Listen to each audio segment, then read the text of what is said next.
या वरुथिनी एकादशीचे व्रत केल्याने मनुष्याला शारीरिक व्याधींपासून मुक्ती तर मिळतेच, तसेच पूर्वजन्मीची पापे देखील नष्ट होतात आणि जीवनातील सर्व संकटापासून वरुथ म्हणजे ढाल बनून देव रक्षण करतो. प्राचीन काळी नर्मदा नदीच्या काठावर राजा मंधाता नावाचा एक अतिशय दानशूर आणि तपस्वी राजा राज्य करीत होता.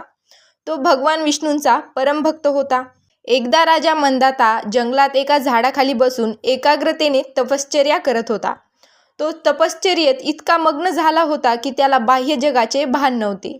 अचानक तिथे एक जंगली अस्वल आले आणि त्याने राजाच्या पायावर हल्ला केला. अस्वलाने राजाचा पाय चावला आणि त्याला ओढत खोल जंगलात नेले. राजाला प्रचंड वेदना होत होत्या, पण त्याने राग व्यक्त केला नाही किंवा अस्वलावर शस्त्र उचलले नाही. त्याने संकटाच्या वेळी आपला धर्म पाळला आणि मनोमन भगवान विष्णूंचा धावा केला.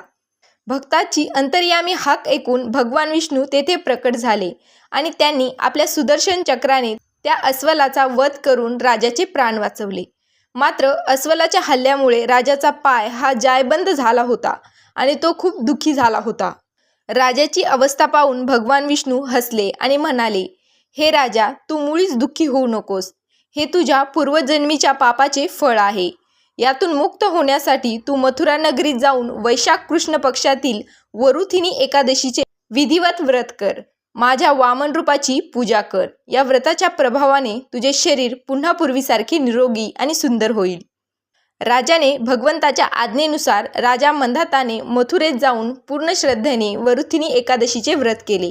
या व्रताच्या पुण्यामुळे त्याचा पाय पूर्णपणे बरा झाला आणि त्याला पूर्वीपेक्षाही अधिक तेज प्राप्त झाले. आयुष्याच्या शेवटी त्याला वैकुंठात स्थान मिळाले. या वरुथिनी एकादशीचे व्रत केल्याने मनुष्याला शारीरिक व्याधींपासून मुक्ती तर मिळतेच, तसेच पूर्वजन्मीची पापे देखील नष्ट होतात आणि जीवनातील सर्व संकटापासून देव ढाल बनून रक्षण करतो.